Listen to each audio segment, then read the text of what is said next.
Akkam jirtu barattoonni firishmaanii egaa guyyaa irraa kana waa'ee taawutooloojiidhaa fi waa'ee kontiraadikshanii gaaffii lama qabadhee dhufeen jira. Egaa taawutooloojii jechuun tiras baaluunsaa kan tiruu ta'e jechuudha. Tiras baaluunsaa kan tiruu ta'e taawutooloojii ta'a jechuudha. So gaaffiin kun taawutooloojii akka ta'e loojikaal ikwivaalentiidhaan puruuf godhu jedha. Okay? Our genuine solution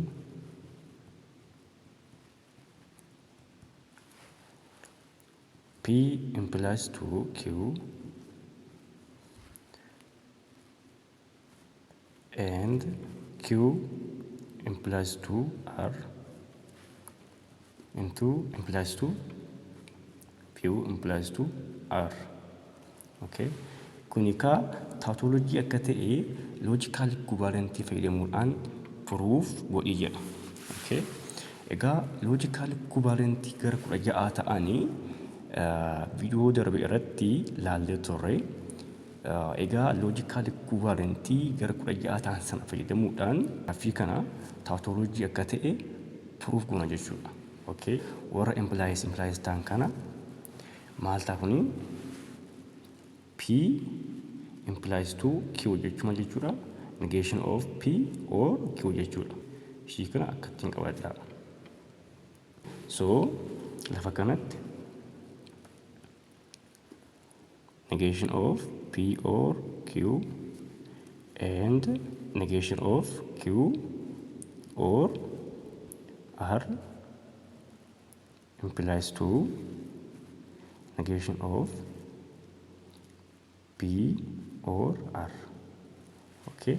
So akkuma agartan immoo asii kaasee amma asitti hin jiru kuni implication yan jira waan ta'eef negation into negation of P or Q and negation of Q or R and or. Okay. Negation of P or negation in kuni asii kaastee amma asitti distribute taati jechuudha. Asii kaastee amma asitti distribute taati. So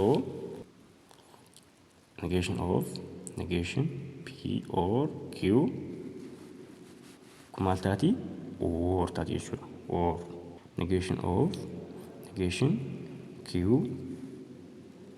or R negation of P or R.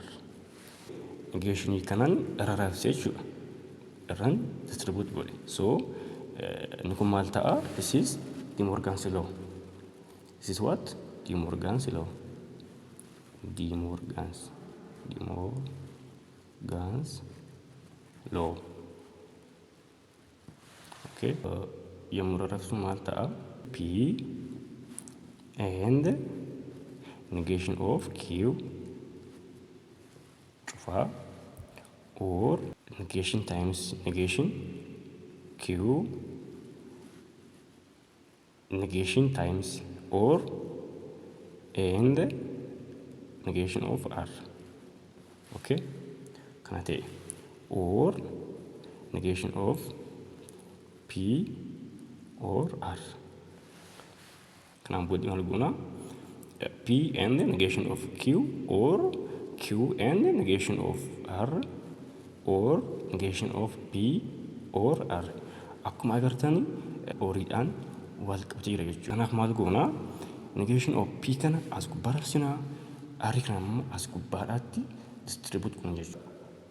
Negation of P or P or and negation of Q or Q and negation of R or R. Okay. Malam godhe gubbaan raabse. So that negation P or P and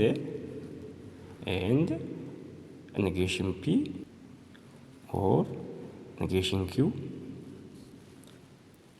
or R or Q and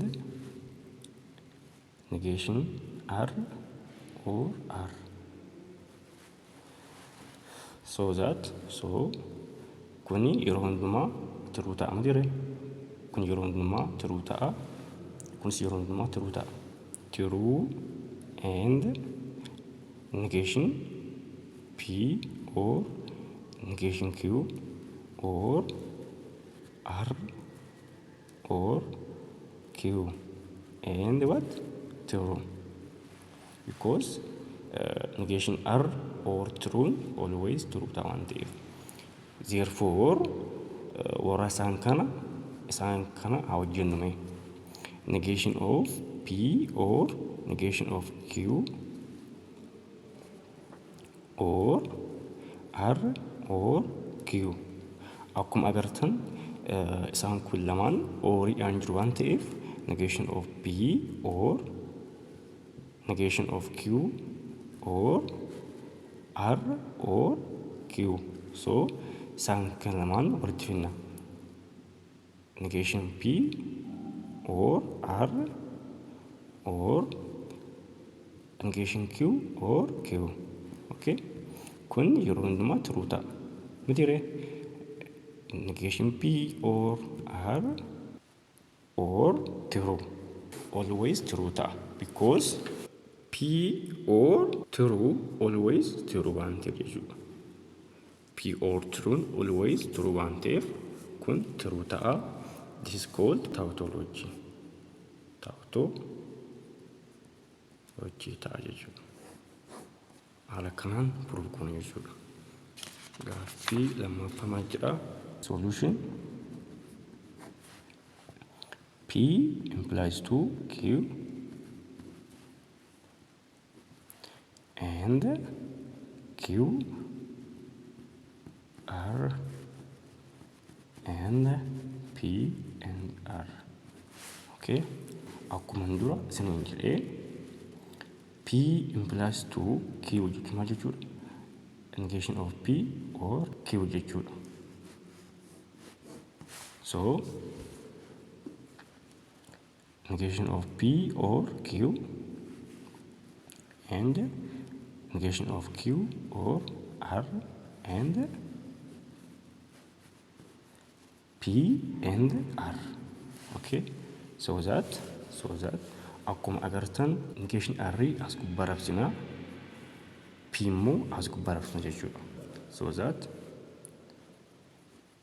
negation P or Q and P and negation Q or R and negation R so P and negation P or P and Q okay and negation Q and negation R or negation R and R okay this is always false so that rakkeessaa kana wajjin P and Q and negation Q and negation R okay akkuma agartan hundi isaaniiyyuu dhaan jiru waan ta'eef P and K and negation Q and negation R collect like terms P and negation Q negation R and negation Q and Q okay P and negation R and but false okay want kamiyyuu false and end yoo jiraate maal ta'a false ta'a jechuudha so it's called what contradiction ta'a jechuudha contradiction okay egaa kana fakkaata baay'ee salphaadha qormaan keessan yeroo baay'ee haala kanaan ba'a gaaffii hedduu gara fuulduraatti waan isin hojjetuuf chaanaalii kana subscribe gochuu hin dagatinaa. Akkasumas like gochuu hin dagatinaa. Riyaa keessaniif qoodan siin jedha. Nagaan ta'a.